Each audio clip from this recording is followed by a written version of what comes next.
Thinking about autoimmune diseases, but also Hashimoto's, what are the biggest myths and misconceptions you see, maybe in your day to day, maybe online? I suppose in general, it should be a fairly straightforward condition to diagnose and treat. The treatment is essentially risk free. You're replacing the T4 your body wasn't making. So instead of you making the 100 cars a day, you get given the 100 cars a day every morning with a tablet. That if I'm a muscle cell and I need some T4 and I pull it in from the bloodstream, I can't tell whether you've made it yourself or whether you've got it that morning on a prescription.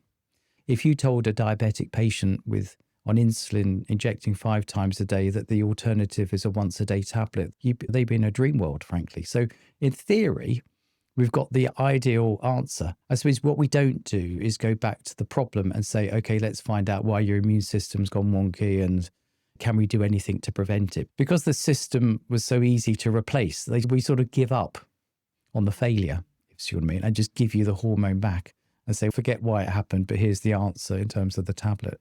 I suppose in terms of myths, I suppose it's our ability to influence events, because there is an industry that's grown up over the last 20 years, very internet driven, that you can start influencing your immune system.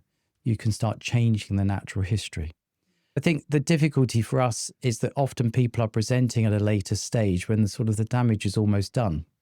So if you're going to employ that tactic, you probably needed to know 5 years before you got the condition, not 25 years when you're on the inevitable slope of decline. So I think that's the difficulty, because people do want something they can do to change the outcome.